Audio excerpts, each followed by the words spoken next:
Coming up when it on talks about Sophisticated the Mom. idea of even like your vagina being lubricated, right? I know you're like, Sophia, what? But we're grown. Like I said, we're not going to be, and this is my point, in the Christian church, we're not going to be ashamed about sex. You know what I mean? Like, we're not going to talk about it in this way because I just explained to you what God created sex for. This is not anything to be ashamed about. He created your body. He created the body functions. He knows how women, lubricate themselves during sex as well as men. So we're going to talk about this freely. We're not going to be ashamed about it. Dedication, preservation, take a look inside your salvation. Do every good work, it takes patience, like a butterfly, transformation. Hi guys, Sophie here, and I am back with another video. If you are new to my channel, then don't forget to subscribe and hit the notification bell so you can stay updated on all my videos. Also, don't forget to check the description box because I always put a lot of stuff in there, including all of my books and products and things like that. So let's get on into it because this is something that I really want to talk about, and this is Christianity and sex. As you know, I am single and I am celibate. However, I also believe in when it is appropriate, aka marriage. I definitely believe in a healthy sex life. I think that, or I know, I was watching a reality show, which what prompted this, and the girl was a Christian and she got married and she was a virgin. But one thing that I noticed is that she had some very stringent beliefs about sex. And so I think that is something that we have to stop, right, in the Christianity, because God did not make sex to be dirty. He did not make it so that you need to look at it dirty, so that you don't want to share yourself, so that it's just for procreation or anything like that. Because scientifically speaking, if we want to go there, right, scientifically speaking, as human beings, we are one of the species that have sex for enjoyment. We are not like other species like dogs or something where they smell a dog in heat and then they want to procreate specifically for procreating to create other like puppies or whatever, right? They can sniff out the heat, right? But for us, no, we don't just have sex to procreate. We have the desire to have sex even just for enjoyment. And I specifically feel like that is a gift that God gave. And write down the Bible verse, but I'll post it down in the description box. But it specifically says, God says, the marriage bed is not defiled, meaning that, whatever it is, when y'all have sex, when you are married, you can have fun, you can do whatever you want to do, as long as you're not like hurting or raping somebody. Let's not go crazy, right? Then it is fine. And I know if you read the book, Girl Wash Your Face, I'll link that in the description box. I completely agree with her viewpoint on sex. When at first, when she was in her marriage, they had a very dull sex life. Her husband was her first. But what she said was that what she learned is that, her and her husband's goal was to make her have an orgasm each time during sex, because before she was looking at sex as a chore and it became very non-enjoyable to him, right? And so then when she made it a focus to really increase their sex life, that's when their sex life started to be wonderful. And I do think that that is one of the benefits of marriage, is to have a beautiful and wonderful sex. I actually want to get into some scriptures, and the first I want to get into is Genesis 2:25, where it specifically says, a man and his wife were both naked and they were not ashamed or embarrassed. And even the verse before that, I'm going to back up in 24. It says, for this reason, a man shall leave his father and his mother, and they shall be joined to his wife, and they shall become one flesh. And then it goes into, and the man and his wife were both naked and they were not ashamed. So God did not, when God originally created Adam and Eve, and they were both man and wife, and they was gallivanting naked upon the Garden of Eden, when it talks about the two becoming one flesh, there are several scriptures on this. It talks about joining together one flesh, aka sex. That is what it talks about, becoming one flesh, in the Bible scriptures. And then not only that, it's like God created the human body, and the nudity, it is not something that we need to be ashamed about. It is not something that we need to view as dirty. It is not something that we should be afraid of to share with our spouse, or that we should feel like, this is just a chore, but really God did not create no, all of that is false. And I think sometimes in the Christian church, we can definitely scare people, or especially young ladies, into thinking that, because we want them to be chaste, which is fine. There's nothing wrong with being pure and sexually moral, but when it is appropriate and to have sex under the guise of God coming in marriage, there's no reason for you to have any negative perceptions around nudity. So let me go into another verse, and it's Genesis 3:9. I'm sorry. And it specifically says, but the Lord called out to Adam and said, where are you? He said, I heard the sound of you in the garden, and I was afraid because I was naked, so I hid myself. And in the verse 11, it says, God said, who told you that you were naked? So really, the idea of what happened when the ashamedness comes from being ashamed of our body, being ashamed of being nude, being ashamed of, having sex with our significant other, or being uncomfortable with sharing our body with our spouse, that really was not God's intent. That was the devil's intent, because if it goes on, he says, who told you you were naked? Did you eat? Have you eaten from the fruit from which I commanded you not to eat? The devil told them that they were naked and told them to be ashamed. And so you have to understand that even if you watch my series on when I talk about the devil, that the devil will come and feed in on your thoughts, and he will kind of warp the word of God or warp what God intended. So it's like if you're having some type of feelings of ashamedness or not enjoying sex with your spouse or whatever the case may be, then you have to understand that it's not God's intent. God was actually very mad at Adam and Eve once they had eaten from the forbidden fruit and they became ashamed about their nudity, because he did not create them to be ashamed, as I just read. He created them to be one flesh and enjoy themselves in the Garden of Eden. It was just them two. When the devil came in, that is what taught them to be ashamed. I want to also go into 1 Corinthians 7:5. 7, I'm gonna back up. The wife does not have exclusive authority over her own body, but the husband shares with her, and likewise the husband does not have exclusive authority over his body, but the wife shares with him.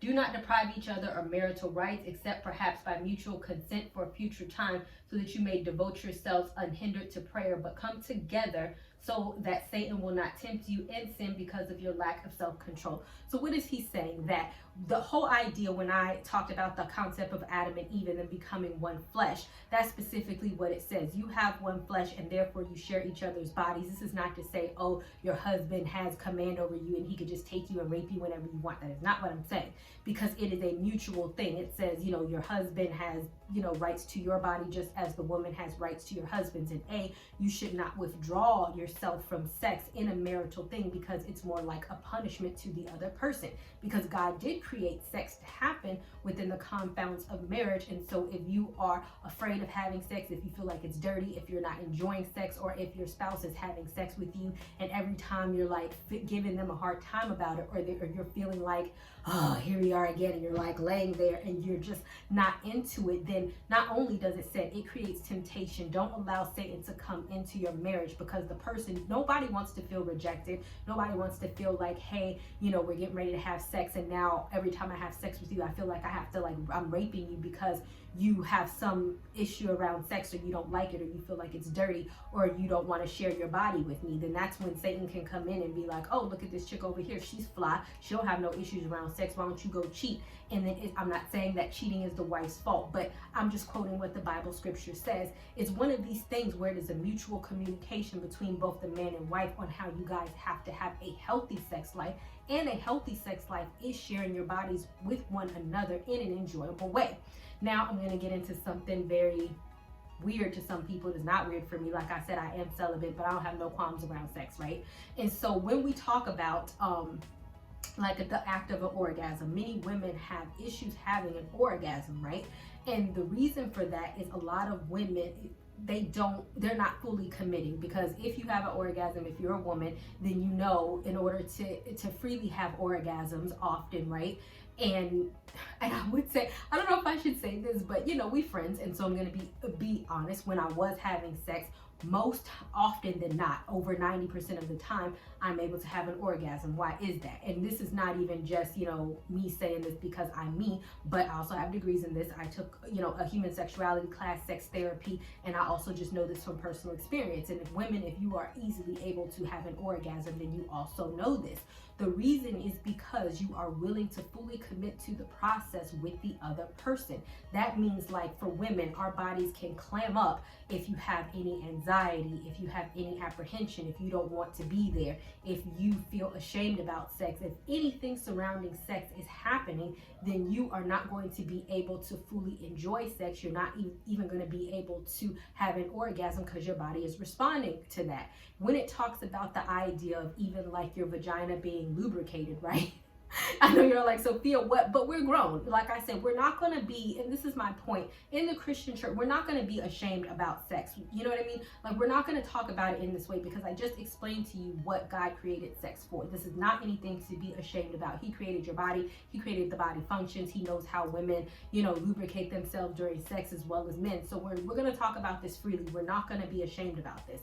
And so when it comes to even the art of a female getting sexually aroused, if you are in a place where you're not fully committing to the sexual process, your vagina is not going to get aroused. It's not going to get wet. It's not going to get lubricated. And therefore, when a man has sex with you, it is going to be painful and you're not going to be able to have an orgasm. So what I'm getting at is all of this really stems from your mindset, and there's a psychological thing that women have to kind of get through, because men can be very different. Men can be very different. Like, you touch it, it's hard, right? But women are very different in the sense that it's very psychological. So if you are in a situation where you find, it is very difficult to enjoy sex, I want you, especially, if you're a wife or with your husband, you have to get into the mind frame. Okay, what is happening when I'm having sex? How do I feel about it? Am I committed to enjoying it? Am I committed to, liking it?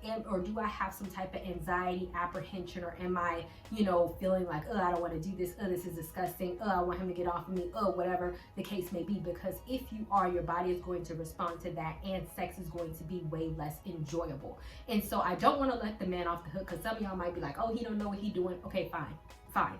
But this is also where you need to start communicating when it comes to sex. I'm an open communicator. I completely believe, I don't know why people do this. Even when I used to do counseling, one-on-one, couples used to come and they used to talk about their issues within the bedroom, and they would be like, I never told him that I was having these issues. And my whole thing is why not? This person is entering your body and y'all are butt booty ball naked during this process. The sex is not enjoyable. You're having an issue with it. You might feel like he ejaculates too fast. You might not feel like he knows what he's doing. He might be too fast, whatever the case may be.